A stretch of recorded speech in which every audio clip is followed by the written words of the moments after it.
Thank God it's Friday. Welcome to Good Morning Anambra, the press review. My name is Ajuluchukwu Okabwe. Yeah, so I'm wondering, once it's Friday, we'll start dancing. After all, it's weekend. Maybe you remember one party that you have to jam this weekend, and then you start dancing already. A very good morning to you. Welcome to our weekend edition of Good Morning Anambra. My name is Sijoma Uche. Good to have you here. Okay, we'll take a break here, and when we come back, we'll bring you press review. Yes.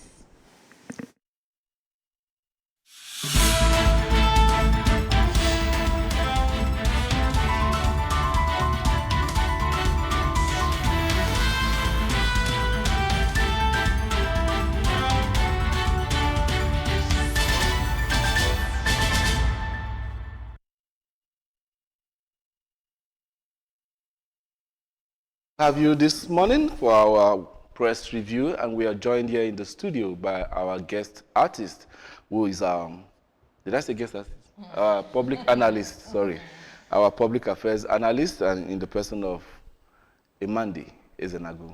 Good morning, Emandi. Good morning, AJ. Good morning, AJ. Good morning, dear. Welcome. You're welcome. And as we begin, let's start with bringing you news making rounds on ABS website. And the very first news we have for you this morning is Anambra State Assembly orders immediate dissolution of Nkwo Butchers Association. Obi Nemeka Achebe annual lecture.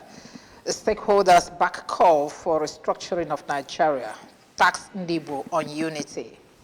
Anambra State Assembly takes oversight functions to Education Ministry. And Subwe Council of Elders affirms suspension of Simeon Ogude.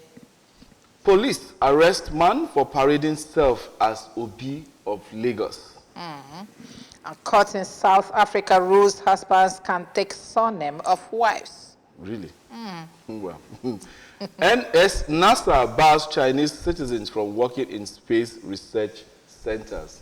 And finally, from our website this morning, Super Eagles to face Venezuela in friendly November 14. Friendly. When Now you don't could- finish when you couldn't qualify. I don't qualify qualify for series. World Cup, Now don't finish qualifying series. Go they do friendly again. If you break your legs for friendly, how can you play your next match? Not just they do me anyhow. Anyway. Well, that's what it is for now. Let's quickly delve in and see what's happening here. Well, I think the first story that is of interest here this morning will be this man being arrested for parading himself as Obi of Lagos. Emandi, have you ever heard of Obi of Lagos before? I'm not, but it's quite unfortunate that some Igbos give themselves this title of leadership in some areas, in some states, and in some country of the world.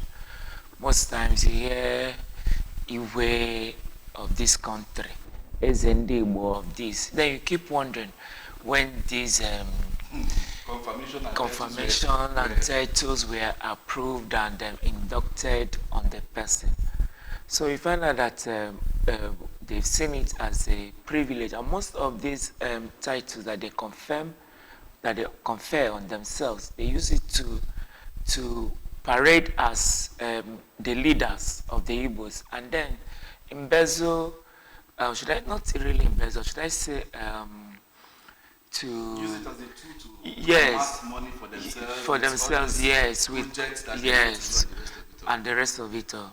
So the arrest of the Obi of Lagos is a good one, and as far as the Igbos are concerned, we don't have leaders outside our Igbo territory. Okay. All right.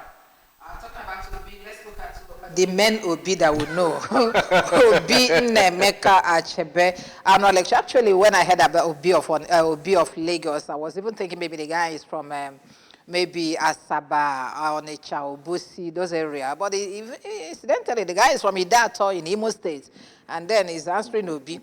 Okay, so the men Obi Nemeka Achebe annual lecture is coming up, and the stakeholders calling on restructuring of Nigeria, one, and then unity of Ndibo. Because what we're seeing now is nothing to write home about when it comes to when Ndibu has decided to use politics to tear themselves about. It's very, very unfortunate. So let's see. Is there any way, Mandy, that this call for restructuring can be pushed further? And then while we do that, how do we get to unite ourselves to be able to, present a common front? First of all, we have to talk about unity before we talk about restructuring. Because if there is no unity, there won't be restructure. And unity is the foundation for this restructuring.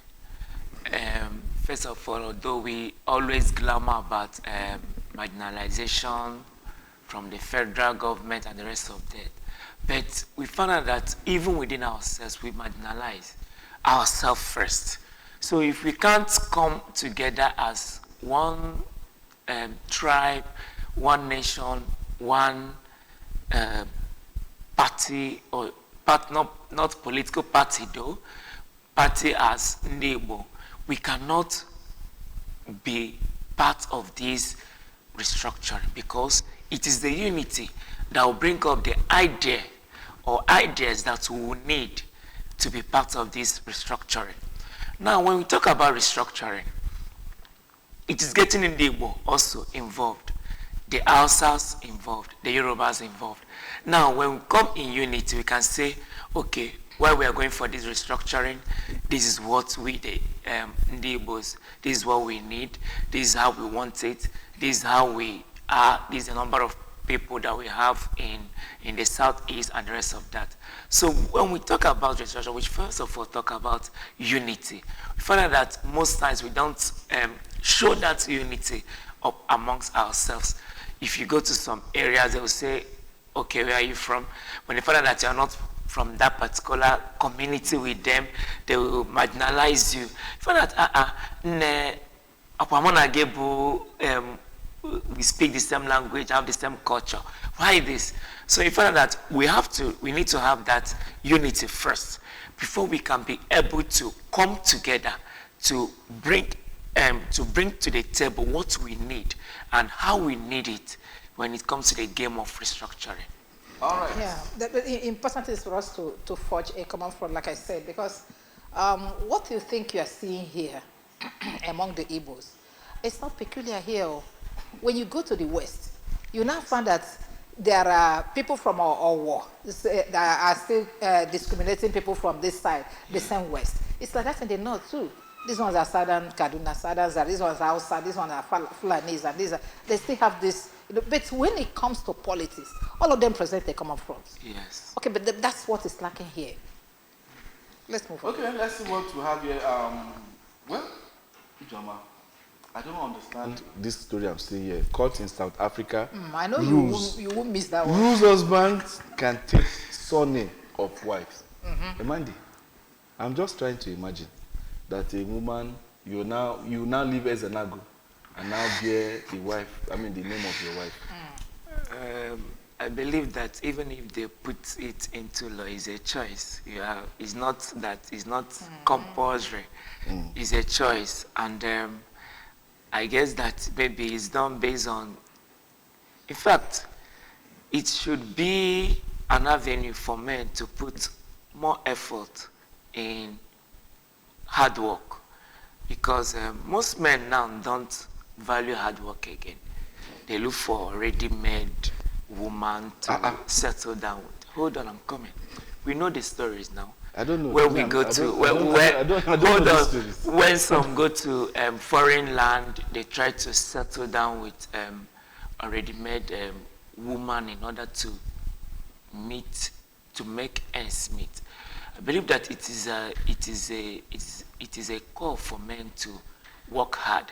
Now, bringing that into this era now is not a good idea, because we already know how the women try as much as possible to be equal with men.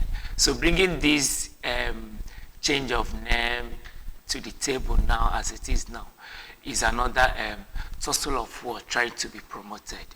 Okay, quickly. But by the way, you took it out. Like it's not that what you described that happens outside where young men go to marry already made women, like you said. Like it doesn't happen here. No, it doesn't. Yeah, it does happen here. It happened here. It does. When a guy is not doing very well, the family will encourage him, go and marry. Make sure you get somebody that is, you know, that can take at least some good sonika on a you got to go. The guys on the boys' family will say this. Yes. I've not heard of it. We do hear everything. So, so that's it. It's here. So if a young guy is looking for somebody to marry, you say, marry this person. No, he doesn't have a handwork. He doesn't marry this one. He's not a graduate. I want somebody that's working and contributing. So are you not looking for ready-made too? So it's everywhere. And there's nothing to say about the law that if they make the law, it's going to be optional. I think my cameraman said that before we came here. I don't think so. Once it's a law, it's a law. If I marry you a J, you answer B-I Uche. Oh, okay, my father's can be or careful. Okay. And because I don't marry you, be that now. So it's a law. Okay, so it's a case of a man now being married by a woman, not the other way, right? Is that what they're telling us? Whichever way, okay. Once they put it into law, that men should be bearing their wife's name. That is the women will not be the ones that will marry the men now. That's no problem. No women, they marry men now. Group price. No problem. Well, let's begin the day by starting with the first paper, the tabloid, for review this morning, and that's the Daily Times newspaper. And at the mass of it, the first story we're bringing to you is federal government scraps 5% telecom tax, 171 million subscribers to benefit. Wow, that's interesting. Strike imminent as Dangote breaks agreement. That's coming from Nupeng. Also, we have here Ansaru terrorist leader Usman bags 15 years for illegal mining. 15 years. Troops rescue 17 kidnapped victims in Kogi. And we have don't sensationalize Nigeria's debt situation. DMO cautions media. Africa's transition state needs $210 billion for transformation. That's coming from the AFDB. NAFDAC seizes 1.2 billion worth of unregistered fake malaria drugs. God have mercy on us. Next for review is the Punch newspaper. Let's begin with the stories making rounds on the mast of the Punch newspaper. 2027 Jonathan Obi closed door meeting. Something is cooking. INEC shortlist 14 new party applicants. Disqualifies 157. And then we have First Bank Floss Nduka Obia Ebonas GHL at the Court of Appeal. Nupeng Dangote clash as tanker drivers deal collapses. That's the banner headline on the Punch newspaper this morning, with riders saying Dangote refinery says union membership not compulsory as Nupeng ponders fresh strike. Marketers urge adherence to MOU. NLC wants refinery against agreement breach. And also we have here 5.6 trillion naira debt. Energy crisis looms as gas firms halt supply. Cut summons mark orders over ADC leadership tussle. Supporters await footballers' London return ahead of resumption. That's all we have for you on the front page of the Punch newspaper. Quickly, let's see this story on this imminent strike. I knew something was definitely not going to. The immediate Allah, the way they just handled that stuff, I felt this agreement wasn't actually like a business sealed deal. But look at it, almost erupting back in our face. And I don't understand this when Dangote is coming up to say that membership of Nupeng is not by force. It should be optional. It's not compulsory. What's your take on this? Can Nigeria actually undergo or understand? Can Nigerians be put through this economic quagmire, this big weight are doing with the oil sector? What do you think? First saw the news about Nupeng and Dangote planning for a meeting and the rest of that. I was even thinking that in my own view or opinion, I was even thinking that maybe the federal government has either denied an agreement or breached the agreement. But unfortunately, I found out that now Dangote is trying to cause problem. And I keep wondering if Dangote is bigger, or should I say stronger, than the federal government, that the federal government can't take some levels of actions. Anyways, I see that from the onset it's a fault of the federal government, because had it been that Nigerian government has a good working refineries and petrol price is at affordable rate, that it will be a competition between the federal government and Dangote. Now, you find out that the federal government is even patronizing Dangote. Even the NNPCL can't even afford the number of oil produced or barrels of oil that we spend in this country for a day. They also have to depend on Dangote. So you see that the fault is from the federal government. And for Dangote to mention that being part of the European Union is not compulsory is not a good one. So people are beginning to wonder that why would Dangote go and buy as many as, was it 1,000 trucks, in order to be, you're producing the fuel and you now want to start distributing it. That's total monopoly. And they feel that. What do you expect? And they feel that. So what happens to the people that are in the business of haulage, transporting these goods from point of production down to the hinterlands? He will employ you. You come and work for him. So you cannot manage your refinery. So you can't afford to have a refinery station, and I built one. You want to tell me how to pilot? No, build one, no problem. Then leave the distribution of the rest to. That's why I said I will employ them. The Nupen should work under me, so that they're distributing my fuel, because that's the only product. That's the only refinery that is working. And that's going to be the problem we keep having with this issue of this strike, looming strike, and no looming strike. That's the thing, because even the promises that the federal government gave us about our refineries functioning, they are not. So since it's look now, at the money that we were talking about yesterday, 7.something billion. 72 billion. Okay, that we are mapped out for restructuring of refineries. Of our refineries. None of them is working. None. And you are challenging Dangote. So you see, he has an upper hand. Okay, next paper for review. Which is the Vanguard. The Vanguard newspaper. Okay, top story there. World Cup. Eagles demand NFF board quits if Nigeria fails to qualify. Now don't they wake up? Entire NFF board must go, says Mikel Obi. Olisa blames Super Eagles for run on foreign coach. The time they put Una, one of you as the coach, what happened? I think you guys need to come together and know what's going on. Okay, Ghana received Nigeria award Africans deported by US. Dangote, Nupen, Bika over alleged breach of pact reached at DSS headquarters just 2 days ago. Okay. And then here, ADC leadership, battle to remove Mark. Areboshola continues Monday. I thought we have seen the end of ADC Wahala. 6 days to Fubara's return. Okay, we will wait for his return. Citing interest of justice, a court asks a chief registrar to do what? To sell a crude belonging to GHL, corn oil, NNPCL,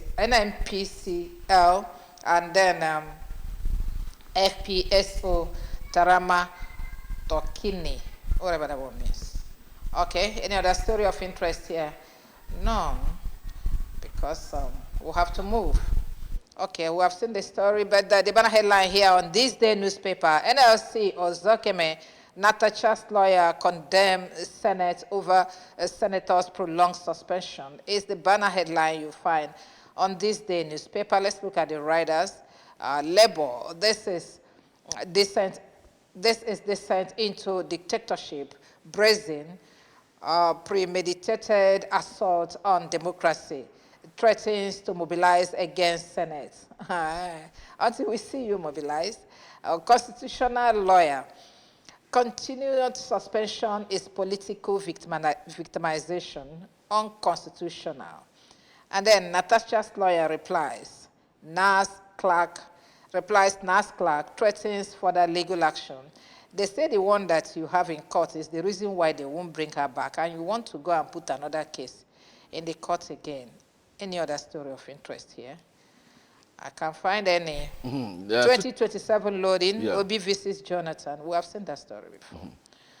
Okay, let's go on. What are we going to do with Natasha's case? We started talking about that the other day, and we pointed one or two reasons, okay, our guest did that, why she has not been admitted back to the Senate. And now people are beginning to talk, because this is what makes me sick most of the time. I remember the question I asked that day. Now that the situation is like this, Natasha wants to come back, Senate say no. Who intervenes? That was the question I asked her, I think about 2 days ago, or was it yesterday? Okay, now the intervention is coming. The constitutional lawyers are talking. People, political parties, stakeholders are talking. Because you cannot be a law unto yourself. Okay, you cannot just say, don't you have laws that guide this nation?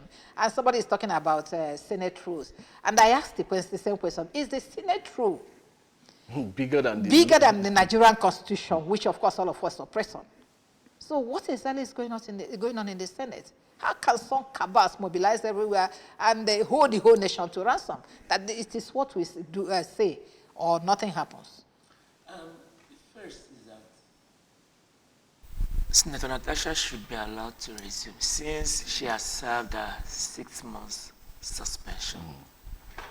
Then while other cases are still in court, she should be allowed to participate, because for the past 6 months, the people of Kogi Central have had setback in democracy. They've had setback in polity representation. They've had 6 months setback of whatever thing that comes from the National Assembly. So as it is now, since she has served her 6 months suspension, she should be allowed. And there was in this part of their constitution that says that since the Senate, that the total number of days that they sit in a year is about 180 days. That's what they sit in a year.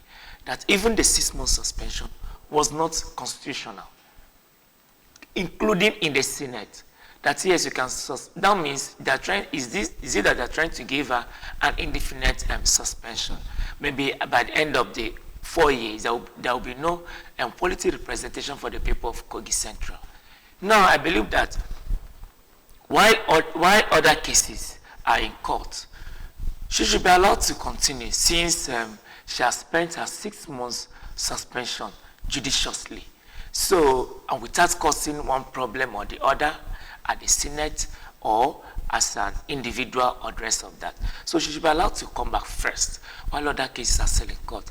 Now the interventions should be quick and fast, so that the people of Kogi Central will be represented, because as she's not there, all these things brings setback to the people of Kogi Central. So bringing her back is the only option. Then while they wait for the judgment from other court cases. So that's my own say for now. Okay, thank you very much. Let's also look at this banner headline on Vanguard newspaper, World Call. SE goes demand NFF board quits if Nigeria fails to qualify. And that story is on Vanguard. Those people, I doubt if they will agree. Which people? NFF? NFF, because they will tell you that government and, what is it called? Government and sport doesn't meddle. So maybe it's FIFA that will have a say on that one.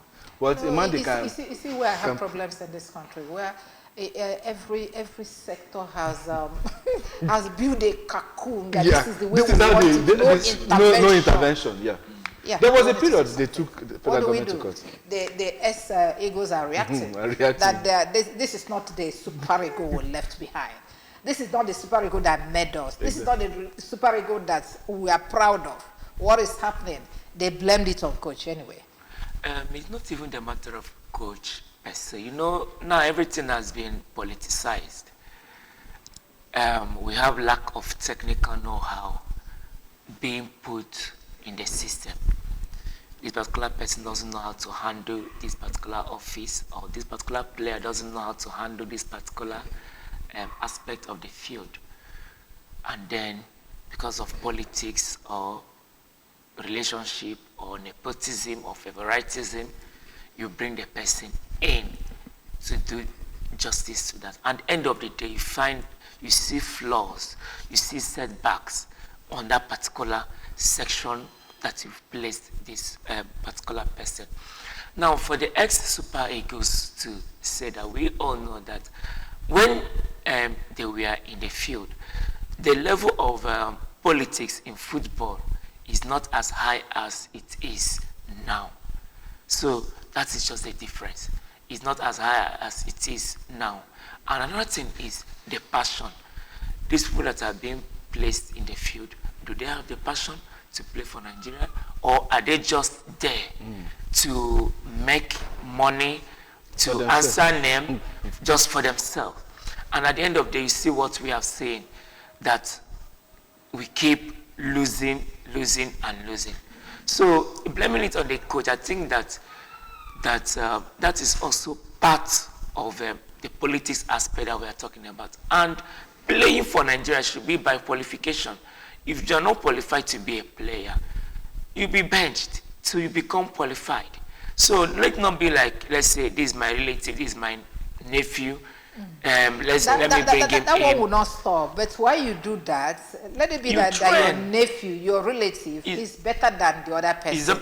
Not because it's just your relative. And aside from that, training. How do these people, how are they trained?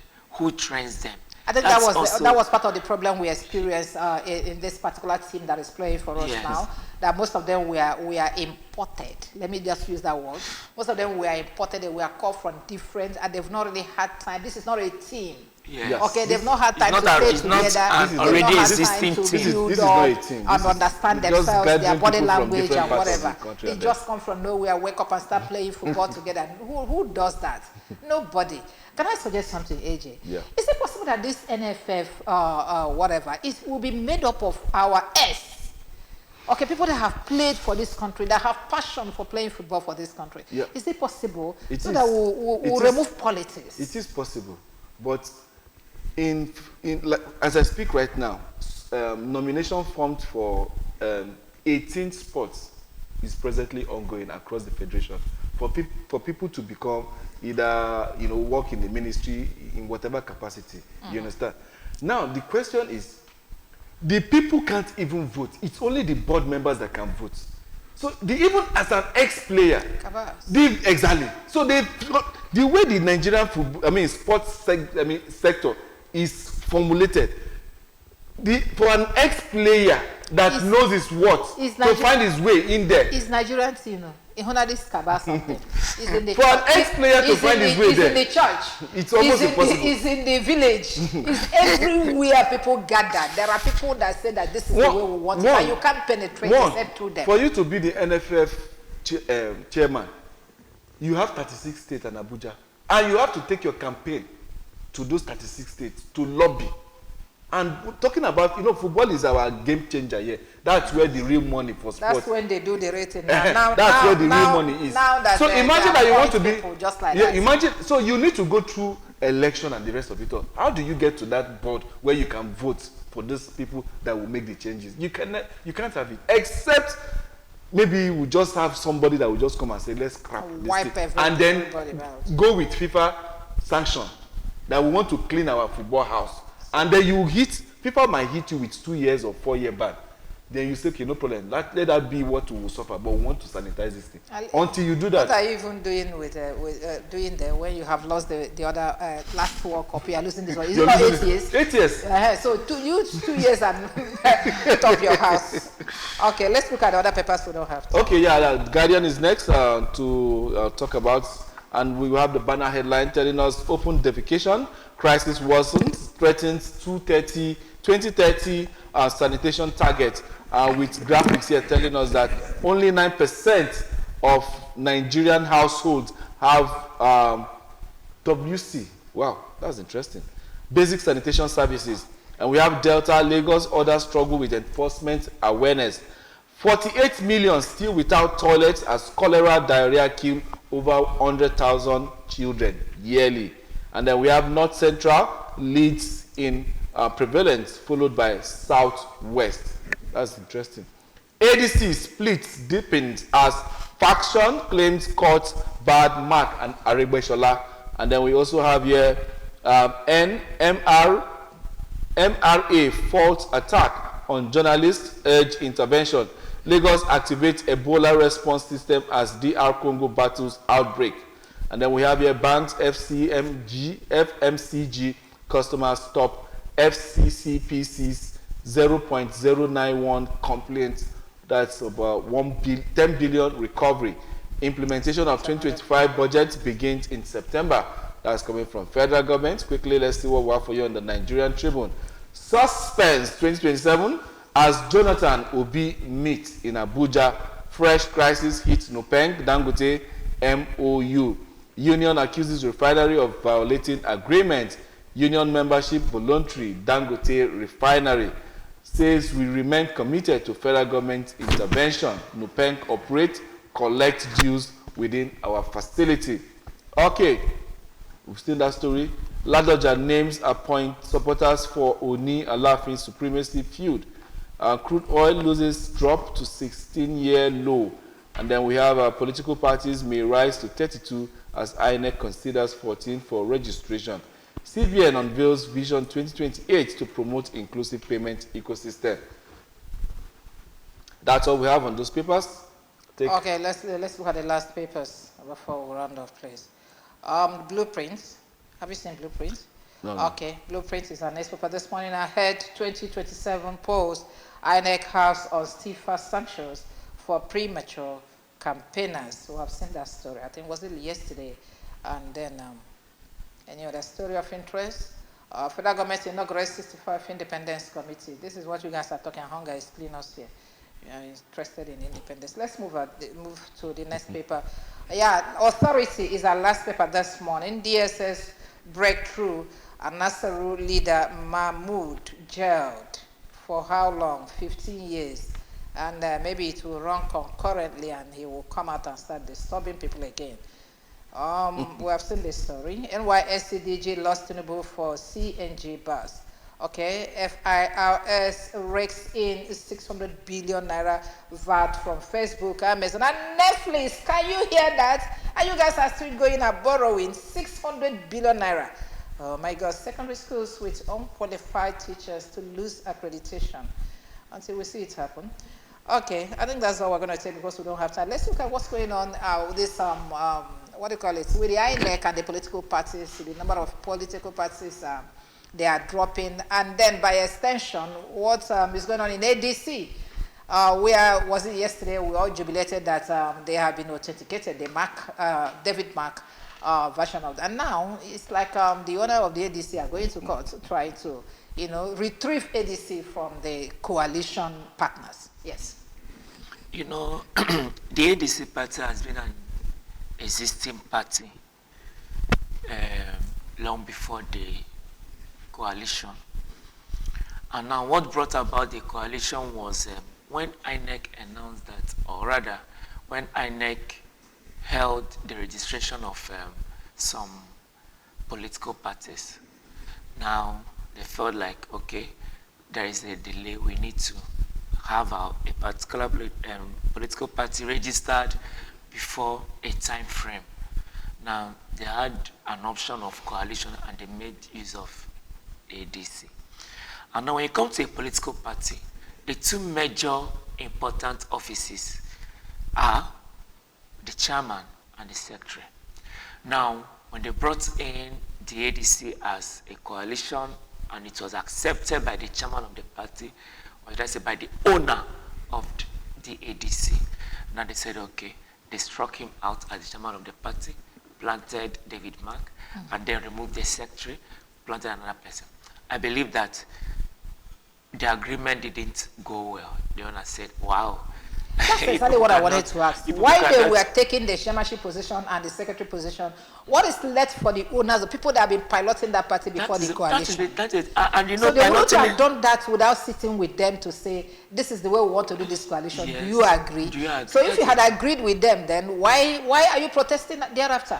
It may be just the agreement, or rather for the owner of that ADC2 agreement might be just for that particular political party to have a name. Because most times, he himself sponsors some people that run an election in that party. I don't know if you understand, maybe House of Assembly or House of Reps, just few positions and the rest of that. Maybe at the end of the day, you find out that maybe these people want to hijack my party that I built and registered. Did you just wake up to this? Why they want to hijack it? Were you not part of the plans? That's just my question. Otherwise, it would have been from the coalition partners, one person takes, what do you call it, the chairmanship, and then from the owners of the APC, yes, we take secretary so that we make sure that we still have hold of this party. Yes. Okay, you allow them to take the most important positions, and now you are complaining. Maybe that's when you just woke up and found out that. Good morning to them. Good morning to them. AJ. And that's the much we can take this morning. On the press review, we still have other things to bring to you this morning, talking about the discussion segments. And when we have something of interest to you that we'll be discussing about, and our discussion centered on building a resilient future through first aid and disaster preparedness. That is going to be what we'll be talking about much later after this time out. Emandi, how about you? You did okay. Thank you so much. Thank you so much for being here this morning. Okay. And that's how we'll wrap it up on this segment. Yeah.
Very bad.